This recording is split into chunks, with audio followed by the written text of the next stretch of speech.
বিসমিল্লাহির রহমানির রহিম। আউযু বিল্লাহি মিনাশ শাইতানির রাজিম। বিসমিল্লাহির রহমানির রহিম। আমি জগতবাসীর সামনে আসিয়া হাজির হইলাম। জগতবাসীর সামনে হাজির হইলাম এ কারণেই যে এই পৃথিবীর সমস্ত মুসলমান যখন রোজা রাখে তখন সবারই একটা আশা আছে, সবারই একটা মনের মধ্যে একটা আছে যে আমরা মাসের শেষে এক মাস আমরা রোজা রাখবো, এরপরে আমরা কি করব? ঈদ করব। ঈদ অর্থ কি? আনন্দ। তবে আজকে আমি যে কথাটি আপনাদের সামনে উপস্থাপনা করব সেই কথাটি হলো যে মানুষ এই পৃথিবীতে যখন বেঁচে থাকে তখন কিন্তু নিজের ইচ্ছাগতভাবে কেউ পাপ করে না, কিন্তু পাপ করতে বাধ্য হয়।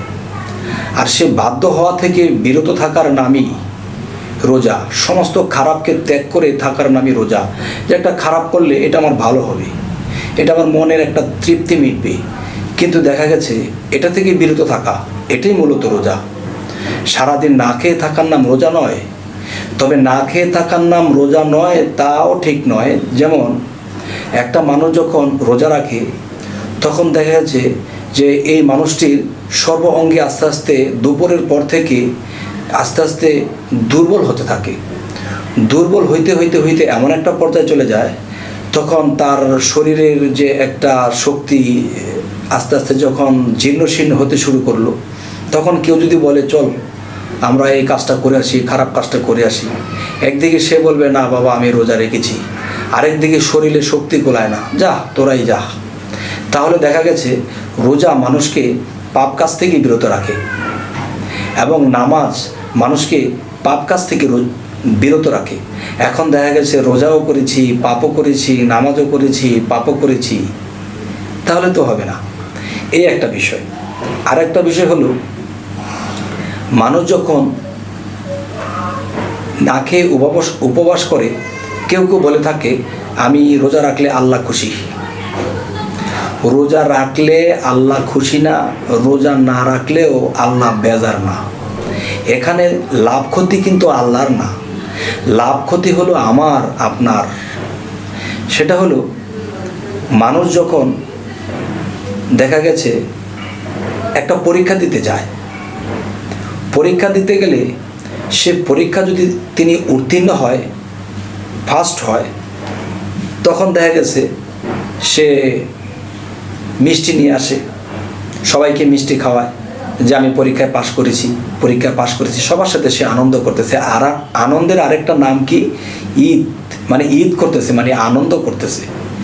তো এই পৃথিবীতে দেখা গেছে মানুষ যখন রোজা রাখে এবং সারা মাস রোজা রাখার পরে তখন আল্লাহ বলেছে আমি যার রোজাতে সন্তুষ্ট হই আর যার রোজা পরিপূর্ণ হয়েছে, রোজা রাখলে যে জিনিসটা হয়, যেমন চরিত্র ভালো করা, সমস্ত মিথ্যা ত্যাগ করা এবং আল্লাহর ইবাদত বেশি বেশি করা, যখন আল্লাহর পছন্দ হবে তখনই আল্লাহ আমাকে পুরস্কার দান করবেন।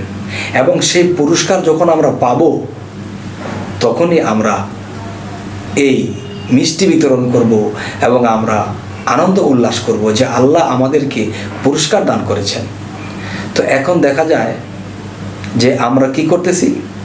রোজা রেখেছি, রোজা হইল কি না সেই খবর নাই, এবং অনেক মানুষ রোজা রাখেও না। ঈদের আনন্দ কিন্তু তারা বাকি রাখে না। আর যারা রোজা রাখছে, যারা আল্লাহর পুরস্কার পাইল, তাদের কি হলো? তারা কিন্তু ঘরের মধ্যে সেমাই কেনার টাকা নাই এবং ছেলেমেয়েরা জামা ধরে টানতেছে, বাবা আমাকে একটা জামা কিনে দাও, বাবা সেমাই খাবো, কিন্তু তাদের এটা কেনার সামর্থ্য নেই, তাদের তৌফিক নেই যে ছেলে মেয়েকে একটা কাপড় বা এক জোড়া স্যান্ডেল কিনে দেবে, এই তৌফিক নেই। কিন্তু তারা কিন্তু আল্লাহর হাতে পুরস্কার পেয়েছেন। আর এই পৃথিবীতে যারা আল্লাহর দেওয়া পুরস্কার পায়নি, এই রোজার কোনো ফলাফল পুরস্কার পায়নি, তারা ডার্সে ঈদ করতেছে। আর ঈদ মানে আনন্দ। তো এই পৃথিবীতে আপনারা দেখবেন যারা পরীক্ষায় ইউনিভার্সিটিতে বা এসএসসিতে যদি পরীক্ষা পাশ করে তখনই তারা মিষ্টি বিতরণ করে এবং সবার সাথে আনন্দ করে, এবং যারা পাস করে নাই তারা কিন্তু আনন্দ করে না, মিষ্টি খায় না, তাদের মুখটা গম্ভীর থাকে। তো এই পৃথিবীতে সামাজিকভাবে যে রোজা রাখা হয়, এখানে সমস্ত দেখা যায় বেশিরভাগ উল্টাই চলিতেছে। যারা যারা রোজা রেখে আল্লাহর কাছে যারা পাশ হলো, যারা আল্লাহর পুরস্কার পাইল, তারা আনন্দ করতে পারছে না, তারা কাপড় কিনতে পারছে না, ছেলে মেয়ে চাইতেছে ছেলে মেয়ের মুখে ভালো খাবার তুলে দিতে পারছে না, কিন্তু তারা এই জগতে সমাজের মানুষের কাছে নিষ্ঠা হয়ে আছে। তবে আল্লাহ কিন্তু কম কষ্ট পেয়ে আর কম দুঃখ পেয়ে এমন একটা কথা বলেননি।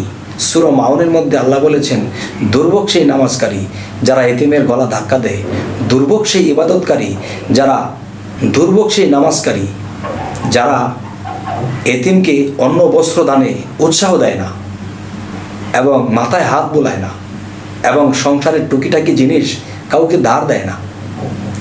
তো আমি বলতে চাই, এই পৃথিবীর মানুষ সামাজিকভাবে যারা আছে তারা নির্বোধ।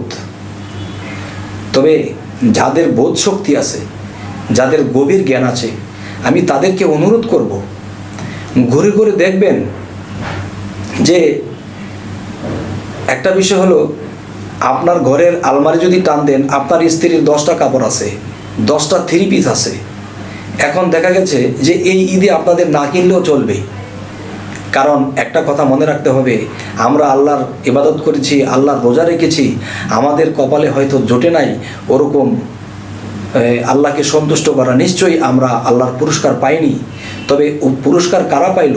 তারা কাঁচামরিচ খাইয়া রোজা রাখলো এবং দেখা গেছে যে সারাদিন রিক্সা ভ্যান ঠেলা চালাইলো, অনেকে রোজা রাখলো, কিন্তু হাঁপাইতে হাঁপাইতে বাড়িতে গিয়া উঠলো। তখন তিনি গিয়া বাড়িতে যাইয়া কি করলেন? তখন স্ত্রী গিয়ে দেখে স্ত্রী কি করবে, ওরকম খাবার দাবারের অসুবিধা, কাঁচামরিচ, পান্তা ভাত, লবণ নিয়ে বসে আছে, ওইগুলোই খাইলো।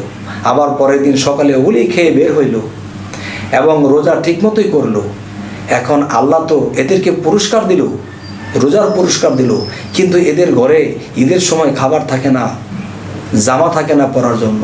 তো এই পৃথিবীর সমস্ত ধনী লোককে আমি অনুরোধ করব এবং এই পৃথিবীর সমস্ত মধ্যবিত্ত লোকেদেরকে আমি অনুরোধ করব, আপনারা একটু লক্ষ্য করবেন, একটু ঘুরে ঘুরে দেখবেন আশেপাশে যে কোনো মানুষ এরকম রোজা রেখেছে, তার ঘরে ঈদের সময় সেমাই কেনার টাকা নাই, একটা জামা কেনার টাকা নাই।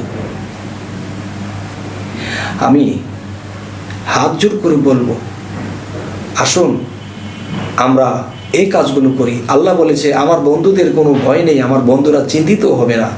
আর যারা আল্লাহর বন্ধু হয়েছে এই পৃথিবীতে সামাজিক মানুষের কাছে তারা নিষ্ঠা হয়ে আছে। তবে অনুরোধ করব, চলুন আমরা সেই মানুষের পাশে দাঁড়াবো এবং ঘুরে ঘুরে দেখবো কার ঘরের কি অবস্থা, সে কি খাইলো, সে কি জামা কিনতে পারলো। তবে দরকার হয় আমরা এই ঈদে কিছু কিনবো না, আমরা সেই গরিবদেরকে কিনে দেব। তাহলে আল্লাহ যে বলেছে সূরা মাউনে, দুর্ভোগ সেই নামাজকারী, দুর্ভোগ সেই ইবাদতকারী যারা এতিমের গলা ধাক্কা দেয়, এতিমকে সাহায্য করে না, তাহলে আল্লাহর শান্তি পাবে। আমরা রোজা রেখে যদি আল্লাহকে সন্তুষ্ট করতে না পেরেও থাকি বা রোজা রাখিয়া যদি আল্লাহর পুরস্কার নাও পেয়ে থাকি, তাহলে সেই গরিবদেরকে যখন আমরা সাহায্য সহযোগিতা করব, তাদের ঘরে সেমাই চিনি কিনে দেব, তাদেরকে একটা লুঙ্গি কিনে দেবো, একটা শাড়ি কাপড় কিনে দেব, তখন আল্লাহ হয়তো আপনাকে আমাকে ওই রাইতে এই পুরস্কারখানি দিতে পারে। এই পৃথিবীর সমস্ত মুসলমান জাতিকে আমি অনুরোধ করে বলছি, রোজার পুরস্কার পাইনি বলে কি হয়েছে, তবে পাইতেও পারি যদি এই সহযোগিতাটুকু তাদেরকে করি। তো আমার এই কথাগুলো যদি ভালো লাগে তাহলে ইনশাল্লাহ মানার চেষ্টা করবেন এবং আমাদের এই চ্যানেলটি যদি ভালো লাগে কথাগুলো, তাহলে আমাদের এই চ্যানেলটি সাবস্ক্রাইব করুন। আমাদের আরও বহু ভিডিও আছে, এগুলো আপনারা পেয়ে যাবেন ইনশাল্লাহ। তো আজ এগুলোই রাখছি, সকলেই ভালো থাকবেন। আল্লাহ হাফিজ।